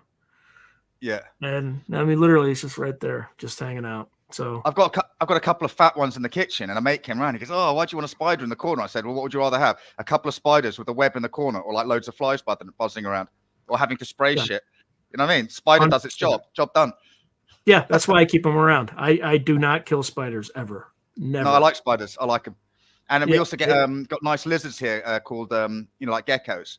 We call them perenquenes. But you get like geckos sometimes that come inside. They're like on the ceiling. I'm like, yeah, great. They're going to kill all the mozzies. Unfortunately, when you've got these like hunter-killer units, they want to go after the geckos. Unfortunately. Yeah, they also murder too many birds. That's the other problem. Oh yeah. Oh God. Yeah. Fire ants aren't great. Oh, what interesting. Are fire ants anyway? Oh wow, that's messed up, man. Being unsubscribed 3 to 4 times, mate. That sucks. YouTube's doing it, not him. What the heck? Yeah, see, this is what I mean. This is why nobody trusts anything anymore. Oh yeah, Black Widows. You ever see one of those, Frank? Oh, I've seen camel spiders in Iraq. Oh, those are scary things. Oh, so we're like way off topic, but I'm gonna. Yeah. I have to say this. I have to say this because you did mention it. Yeah. So when my wife and I moved into Fort Irwin, like government quarters in Fort Irwin, officer quarters, there was this thing. It was this big. It was this long, right? It's about 5 or 6 inches long. And it looked like a cross between like a scorpion and a spider. You know exactly what I'm talking about, right? Yeah. Yeah, you call them camel spiders. They're probably worse in the Middle East, but you call them camel spiders. They in the desert Southwest, they call them what am I, sun spiders or vinegaroons or Oh yeah, vinegaroons. Yeah. But yeah, but they're we didn't know arachnids what. basically, aren't they? Yeah, we didn't know what the hell it was. I'm like, what the hell is this? So I got a coat hanger to try to like pick it up by its abdomen, and this thing would snap at the coat hanger. I could feel the coat hanger vibrating, Right. but I didn't know if it was poison. It's not, but I didn't know if it was poison. I didn't know what the hell it was. But vinegaroons are basically camel spiders. They're the same sort of species. But you wouldn't want to pick it So up with your hands, would you? no, they'll cut you up. They'll cut your ass up. I mean, Yeah. it's not poisonous, but when you don't know what the heck it is, you're like, what the F is this? Yeah, Anyway. yeah. Because camel spiders jump, man. I remember like having to brief clients, like, Oh, yeah. yeah, about getting bitten by camel spiders, and they had like pictures of like, mainly U.S. Army people who got bitten by them, and then it kind of goes like semi-gangrenous, the skin, if you don't treat it properly. Yeah, you don't mess with those things, man. Whew. Anyway. Yeah. All right. So, what do you think these things are? NHI, like, where are they coming from? Why are they here? What's your best hypothesis? I don't know, mate. And I'd be suspicious of anyone who says they do. I think you've got to take it on a case-by-case basis. Are we talking like, sort of, humanoid biologics? Are we talking, some kind of avatar or, cybernetic organism, or, something that's purely, technological? Is it something that's more ethereal and doesn't have like corporeal form, but has an intelligence that exists and, can perceive us and act in sort of dimensions that we don't perceive? I really don't know. You'd have to understand like exactly sort of who, what they are, where they're from, how they got here, and when they're from, potentially, to understand their motivations. I mean, it's such a broad question. I think the fascinating papers that have recently, both by, from the likes of Hal Puthoff, also, Dr. Mike Masters, who's a really great guy, looking at, the concepts of, whether it's, ultra terrestrials, ET hypothesis, whatever it is. I mean, we just don't know. And it could be a combination thereof. I think, you made a very good point before when you're saying, well, if you were a spacefaring nation and, you had like, warp drive technology, by definition, you would be a time traveler because of like the distances and the times involved. So I just don't know, mate. I just don't know. And my own personal thing, my own gut instinct is that there's all sorts operating here. Everything from, the sort of the ET time travelers, humanoids to, weird and wonderful, maybe, visitors who aren't visitors from somewhere else, but visitors from another time, or, those that we've been sharing the planet with for a long, long time, but we just haven't, managed to detect them exactly where they are yet, whether deep in the earth or deep under the ocean. So I keep a very open mind. I think the whole idea of USOs is very, very fascinating. I mean, the whole kind of like anecdotes about, sort of underground bases, all that kind of stuff. That's very, very interesting as well. I mean, what do we really know about the Earth? I think the deepest mine is in South Africa, isn't it? It's about like 10 kilometers deep or something like that, or 12K deep. But we haven't really kind of like, done the journey to the center of the Earth yet. So we don't really know like completely what's down there because we haven't seen it with our own eyes. And we don't know everything that's in the oceans because we haven't explored all the oceans yet. All the depths of the ocean. So I just keep a very, very open mind, mate. I tend to steer away from just looking at the extraterrestrial hypothesis because everybody else, like, it's always been like very fashionable and a great place to start. But I think that, one should keep an open mind to other possibilities as well, because I mean, there's so much stuff that's been seen, around the Earth, in Earth orbit, near Earth orbit, coming out the oceans, in the middle of nowhere, in deserts, seas, wherever. That's a lot of activity if you're talking about, coming from somewhere else and potentially traversing the universe to get here. There's so much activity, maybe it comes from somewhere much closer, like here. Yeah, I think the view of the quote unquote Buck Rogers universe is probably the correct one. And that is, there are a variety of different forms of life, some of which come from, beyond from the stars, Yeah. some of which come from inaccessible parts of our planet, some of which can come from inaccessible uh, you know frequencies, right? So as an example, all of us are vibrating at a certain frequency. So just imagine this: every reality has a carrier frequency, and there might be a reality that's existing in parallel with us that's just vibrating at a different frequency that only sometimes, where there's a like where both frequencies are vibrating at their maximum amplitude, right? Or waves are at their maximum amplitude, that you might see something emerge from somewhere. It could be the same thing is true of time, where you have uh, different time vibrates at a different frequency. That's why you see ghosts, right? Maybe they're just people from another time that are just briefly intersect with you in different ways. I don't know. This is all Yeah, 100% or like a parallel speculation. existence that we kind of get like a glimpse or a shimmer of it. Exactly. Then there might be people, entities that tear a hole into the fabric of space-time and come from a different if you look at the bulk universe theory, like they call it the bulk, it's like fifth dimensional space. You have different brains, like M as in Mike, M as in Mike, M brains that, and then brain BRANES, that are entirely different realities that sometimes collide. And when they collide or they intersect, there might be a brief window in which another reality touches upon our own. So, but then you could go even crazier. You could assume it's all a simulation, and over time, some people just figure out how to better manipulate the simulation and basically um, affect their own reality. Thoughts are things, right? And once you realize that, you can start to shape reality around you. I don't know. And then it could just be more prosaic. There's been 6 major mass extinctions on the planet, and the species that tend to survive those are burrowing species.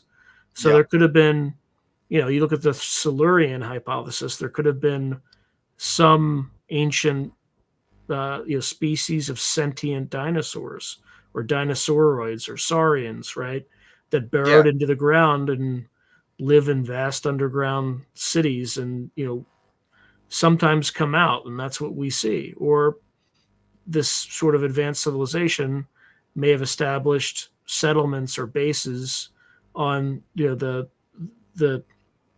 surface of the ocean, right? Like there's one such anomaly off of Malibu, right, which Google has since scrubbed, yeah, but yeah, yeah. which NOAA, the National Oceanic and Atmospheric Administration, still has up. They haven't removed it, as far as I know. So, and it is highly anomalous. Like it looks like an oval shaped structure that's just right off that coast. So I don't know. I just I just kind of would hope that we would learn more about this stuff, because I think it would actually light a fire under humanity in terms of accelerating innovation, um, decreasing the differences among us, allow us to stop wasting resources and energy on pointless wars over resources when we could, more likely work together to move out into the universe and learn about all these mysteries, and also to protect ourselves. Because, I mean, my impression is we're pretty much completely defenseless to a lot of this stuff unless we're told otherwise, right? Like, what do you do if someone shows up in your bedroom and tries to abduct you, right? I mean, you could try to fight, but you don't know. How do you fight what you don't know, or what you're not aware of, or what you're told does not exist? What How do you do do you when do someone that? shuts down your nukes? Yeah, yeah. Um, and I think right now, I mean, you raise another interesting issue, right? The last nuclear tests, I think in the U.S. it was in 1992, right? So that's 32 years ago. How do we know they still work, right? I think the Russians' last nuclear test was in 90 or 91. How do they know they still work? Right? There's going to be there could be a huge failure rate on those things. And until you test them, you don't know. But that's a huge national security issue for every major power, except for maybe the North Koreans who, tested something, at the turn of the, Yeah. in Imagine this you end up century. like USA, China, and Russia have all got like, and Israel all have like inert nukes, and France and UK as well. And DPRK is the only one with live nukes. Oh my God! Yeah. Can you imagine that? Yeah. It would world. change. It would change the dynamic very quickly, very quickly. So I don't know. And again, and that's just us not doing anything with them. What if, as you mentioned, these NHIs have rendered them obsolete when we weren't looking? Right? How do we know? Yeah, that's worrying, mate. Yeah. Well, I mean, they do all sorts of simulations and stuff like that all the time, but we don't know if they're going to still work. We just don't. So, I mean, that might be a good thing for everybody in the world, because if anybody tries to use them, maybe they just don't work. We will see. What is this? Keep seeing this. Dr. Joseph Farrell talked about on Dark Journalist something very interesting about Operation Dominic with the testing of Housatonic and Ripple 2. The fallout was 99.9% free of fallout. That sounds like a neutron bomb to me, actually. Which the U.S. officially does not have. Officially, yeah. I have no knowledge. I honestly don't have knowledge, but I would be surprised if we didn't have that. But it's not something you'd want to, because that way you can take cities. Oh, but Seattle U.S. expat, Solite U.S. expat is saying it's not a Operation Dominic is not a neutron bomb. It's something else. So who knows? I'll have to check that out. Yeah. So Housatonic. So it's house without the E and then ATONIC. Housatonic. I mean, I think it is a town in like Massachusetts, but. And then Ripple 2. All right, they figured out a way to create hydrogen bombs without using an atomic bomb to set off the hydrogen bomb. Apparently. Or allegedly.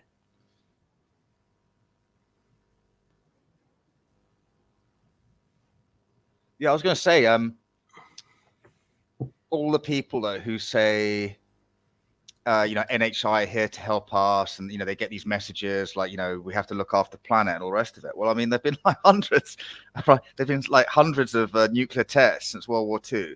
Hiroshima and Nagasaki have been totaled. You've had accidents like Fukushima and 3 Mile Island, but you've never seen like NHI, have you? Although there's a Jap guy that I saw, this monk, the Japanese bloke, and he claims that after Fukushima that they saw like UAP and stuff, and that like his temple was protected or something. I don't know, mate. Yeah, they also saw a lot of orbs, which leaves the question of what are orbs? Are they craft? Are they human souls? Right? Because a lot of people would have died in that event. I don't know. Like, again, it's all speculation. I don't know, mate. That's pretty deep for me. Yeah. So when we talk about the phenomena, what about other aspects of the phenomena that are kind of separate from the nuts and bolts aspect? Like we talked a little bit about remote viewing, telepathy that's related to ETs, and then just other sort of paranormal aspects of these things. Is there anything that you've commonly seen with this sort of phenomena? Synchronicities, like. Yeah, I mean, apart from the cryptids and all that kind of really creepy stuff, what I really found creepy was the kind of the telekinesis aspects, like in Nick Redfern's book, like what's it called, like End of Days or something like that, and he's talking about final events. Yeah, final events. Yeah, I mean that was really freaky when they had like people strapped to chairs and trying to contact like NHI and ended up like having their chests crushed or their heads crushed and this is the Collins Elite. That's that Yeah. whole, and it, the Collins Elite is the group that thought it was could be demonic. Now the question there is there aspects of it that are demonic, or was that just kind of a cover story to get people off of what these things really were? Because I think there's something related to something called Collins radio that may be somehow related to the first radar ping on the moon. But I'm grasping at straws here because this is really, really, like, this stuff is really kind of, a lot of it's lost knowledge. It's just out there. It's if you can find it, it's all out there. But you have to really dig deep to find it. But there were a lot of radar tests where they pinged the moon and may have gotten responses. But this stuff is like allegedly very deep, dark, and classified.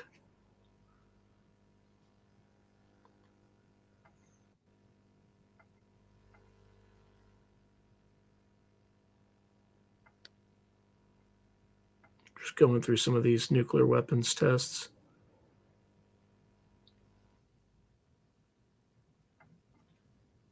Interesting. So what do you make of these paranormal aspects of it, or alleged paranormal aspects, in addition to the telekinesis from the Collins Elite lore? Well, I mean, it all seems to be happening together. I mean, if you look at Skinwalker, the UAP, the cryptids, the poltergeist kind of behavior, people seeing like weird things, like you said, feeling like absolute paranoia or terror. It all seems to be interrelated, or at least happening within a very small area, relatively. So, I came a long way from just thinking about like nuts and bolts. I used to think about like craft, some kind of like alien arriving here from somewhere else. But I never used to think about it being all connected. And that's really fascinating. And that's what's really hard to kind of unpick. Yeah, I think a lot of this is, related, because I think there's an aspect of reality that we just don't quite understand yet, and all of our models and of the world and how we conceive of them in physics and stuff like that are on the right track, but I think they're by necessity incomplete. Like, we don't have all the information that we need, and there's also just been systematic attempts to stigmatize some of this stuff rather than ask questions and investigate it. Are you familiar with the skull experiments in the UK that they did, where they were well, let me start with that. Are you familiar with that whole thing? If not, I can go through it. How do you spell it? SCOLE. No, mate, I'm not at all. Yeah, so it was in the UK. It was a group of people in the early 90s. Yeah. They started doing seances in someone's basement, and they kind of worked their way through a lot of scary stuff. So it started with poltergeist activity, followed by disembodied voices, and by the at some point they were starting to get apports where they would manifest physical objects out of nothing, and then the disembodied voices would tell participants, stick your hand through the cup, right, a previously solid cup, and they would just kind of pass their hand through it, and they would kind of take it out and they say, okay, now pick it up, and then it would be solid again. And it got to the point they had an entity called Mr. Blue that appeared, that they have on camera. It looked like a kind of an etheric gray type alien. And then it started to get kind of out of control, where they just couldn't, they would sit down and like things would start happening. So they had to kind of cut off the experiment. But there's just a lot of weird stuff. Like, I encourage everybody who's listening, there's plenty of material on YouTube where they actually chronicle the study and they talk to participants and they show some of the evidence where, there was the phenomenon was able to manipulate sealed film, and kind of populate that film with pictures without it being open or put into a camera. So there is a very wide open side to all this. And I think we are only just scratching the surface right now because of, I think, just the scientism that operates in our society, right? Everything has to fit these known laws and things like that. And I just think we just don't know all the laws. I don't think we know all the, um, have a full mapping of how reality works. Even most physicists don't know what dark matter and dark energy is, even though that both make up the majority of the observer, or the mass of the universe, right? Or the mass, energy, whatever you want to call it, of the universe. And they still don't have a workable theory as to what this stuff actually is. So I don't know. It's going to be pretty interesting. But you think they're going to take a pause on disclosure with all the instability that's going on in the world right now? Yeah, I just think there's too much going on, mate. I mean, it's one thing for us who are interested in UAP and interested in phenomena, but day to day as a congressperson or bureaucrat, there's a lot more going on in your world than UAP. Yeah, there's a lot of people. So Roger Claiborne writes, I woke up one morning a couple weeks ago and for a second saw a gray by my bed. Pretty sure it was just a dream, but it did fade away as I fully woke. Yeah, those kind of like those moments between like dream state and waking state are very can be very intuitive. Yeah, there's also the witching hour, right, which is typically around 3 a.m., where a lot of this stuff often happens. One might argue that the veil is thinnest during that time. But in studying this topic, let's see. So Rob says, I'm 5 minutes behind live, so my comments are not likely timely. No, it's working. No, I wouldn't be so quick to write it off as a dream either. So ever since following this topic, this is a very personal question, Frank. You don't have to answer this. Yeah. But this one's easy. You can answer this probably quickly. And the second one's more personal. When did you start seriously engaging in this topic? Like what year, what month, that sort of thing? Probably when I was in my early 20s. Although, I was like, actually, no, what was I saying?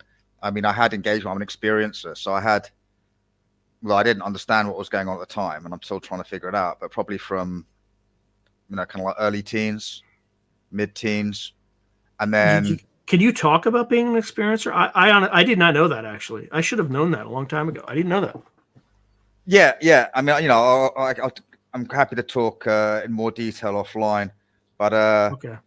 Yeah, no, I mean, my mom is, missing. She's had missing time, all that kind of stuff. Claimed abduction experience. My grandparents, her parents, very heavily experiencers as well. But since I got in, so I had it from like early teens or mid-teens, and then I started engaging it in the sort of early 20s. I started doing, past life regressions, like, actually doing courses with people, what you call like psychics or mediums, whatever. And then since I started getting back heavily into the topic, I've started having like, more experiences again. It picked up after years and years of not having anything. I started having it again. So that's weird. And I'm sure it's connected with my interest in the research. And I've heard a lot of people say that as well. You go looking for it and it kind of comes looking for you as well, or you meet it somewhere. So yeah. Yeah, I think there's something to it too. And I don't think this whole area of human inquiry is as black and white or as simple as people imagine it to be. It's almost as if you open up your aperture of perception a little bit wider. You start to see a little more. And I've shared some of the things that I've experienced, which are very, very subtle with the audience, but not all of them, because there's some recent stuff that's odd, very, very odd. I may be able to do some very odd things, and I'll tell you exactly what those things are, for Frank, when I'm off, because I'm not sure if this is just an experiment and people just interpret the experiment in the way that I think the experiment might be going.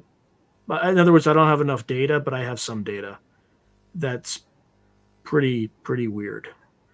But well, I'll tell you right after.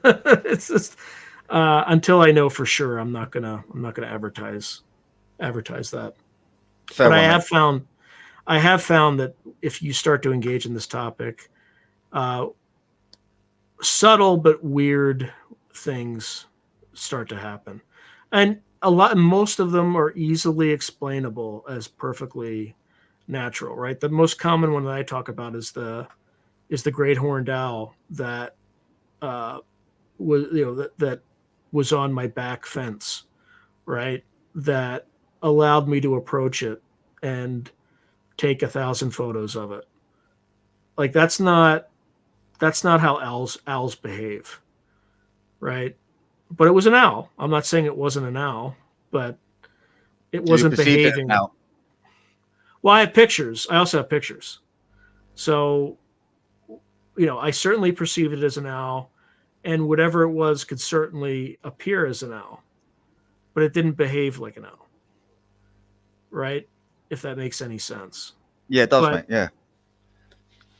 but again, you could easily say, Sean, an owl is just an owl, like it was an owl, right? So, and then they'll appear at weird times. Like I started to notice owls at my house the night I was interviewing, or the day before I was going to interview Chris Bledsoe. Like they were flying flying past my window, and up until that point, I had probably seen an owl twice in my life before. And then and then suddenly you're seeing a lot more of them.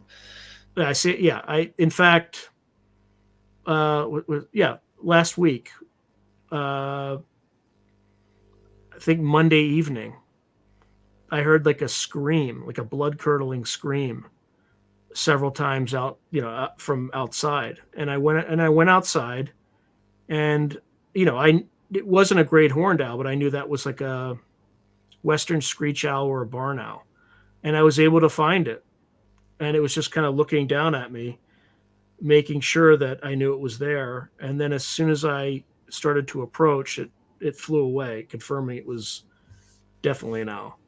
But it was a different type of owl that I had never seen before, because I hadn't been attuned to that sort of thing.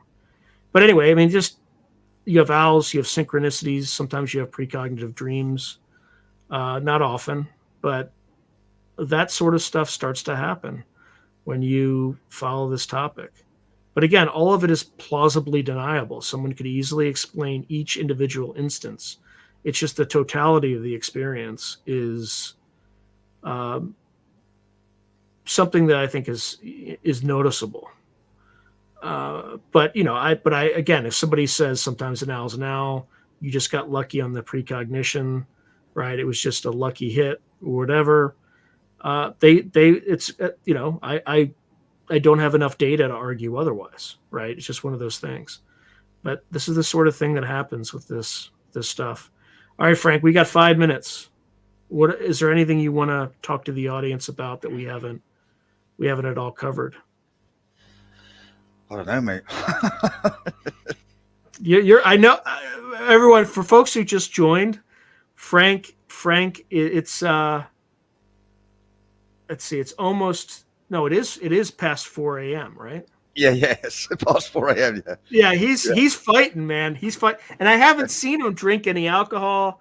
By the way, I haven't even seen you smoke. What happened? No, I was asleep, mate. Before I didn't need a fag. When I woke up. All right, all right. All right. Normally you're like, I got 5 minutes. I gotta take. I shouldn't have said that because now you're probably thinking about it.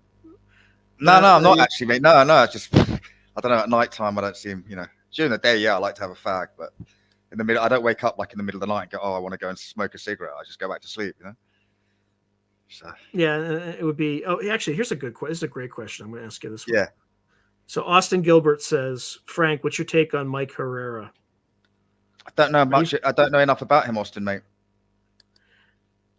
He's one of the military whistleblowers, yeah. Yeah. A Gray Owl saying, I'm smoking a ciggy as we speak and drinking. Enjoy. Yeah. So, what were we saying? Sorry, it's Mike Herrera, the Marine who was in Indonesia. Yes. Yeah. Yes. Yeah. No, I've watched him. I think I've watched 2 interviews with him, and like his story didn't change at all in the 2 interviews. And he seems like, I don't know, he doesn't seem like a BS merchant to me. He seems very kind of like consistent in what he's saying. That's just my personal opinion. I don't know. I wasn't there, but he seems like to be about what I call a straight up kind of bloke. Yeah. For me, the story, I don't know. It seems kind of out there. That doesn't mean it's not true, but it seems a little out there to me. Yeah, he just, when I listened to the bloke, he didn't kind of like strike me as a fantasist, Right.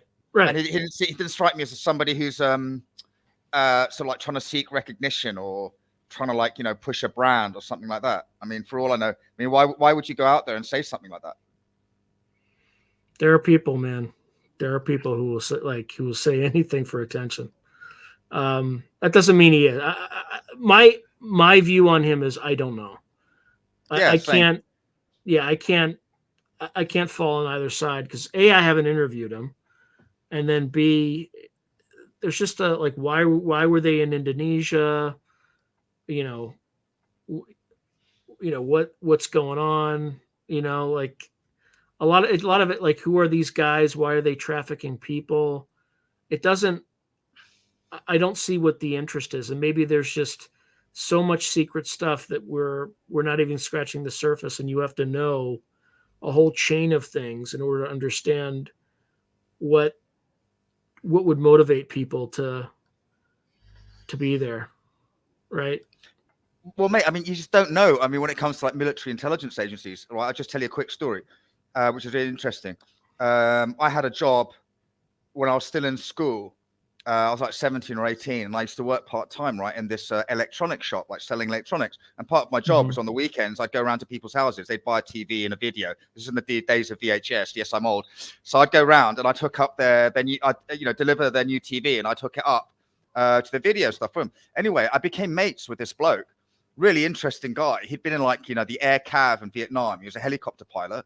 Then he got recruited by like Air America, right? And then he was like flying into Cambodia and stuff like that. And then he told me that initially it was like taking in like SF blokes and arms, and he was flying light aircraft, right? Sort of like transport aircraft. So he was flying into these strips. So they're literally like they land on like some kind of upward slope in the jungle, like those crazy strips that they had. And then he said it all got really, really weird because then they started asking him to take drugs out of the jungle, like, like heroin and stuff. When they were taking like blokes on leave, they'd be like, bales of heroin to put in the aircraft to take out. And he bailed on the job after that because he said he didn't want to get involved. But he said at one point there was some like officer who basically told him like, you're going to take this out or we shoot you type thing. So you never know with those types. Who was he delivering the heroin to? Well, he was saying that it was basically they were picking this stuff up from like indigenous people that they were working with and traffickers, right? They were picking up this heroin, like, Golden Triangle type stuff, and then flying it out like for the agency. I mean, that's how you run operations without congressional oversight. You make your own money, right? Make your own money, yeah. Or people just doing a nice little sideline to like, yeah, or that, or some scumbag is just, using you to make his own, contribute to their pension fund. Contribute to Yeah. the pension fund. But no, I mean, I've heard that from other sources as well. That you make your own money, whether it's drugs, arms, whatever, and then you can fund illicit programs somewhere else. And you don't need to go and ask anybody in Congress for money. All right, my friend. I think time is up, and you are slowly fading. So it's an absolute Yeah. pleasure. And we're always going to talk again. So Thank you, love brother. you, brother. Yeah, And love you too, mate. Let's regroup when I've got more brain cells, and then we'll talk about we can the regroup for like two minutes. I got mutual a story to experiences. tell Yeah. you. Yeah, for like 2 minutes. I'm gonna end stream. Thank you, everyone. I got to Good crash night. out, mate. Really, I'm flagging here.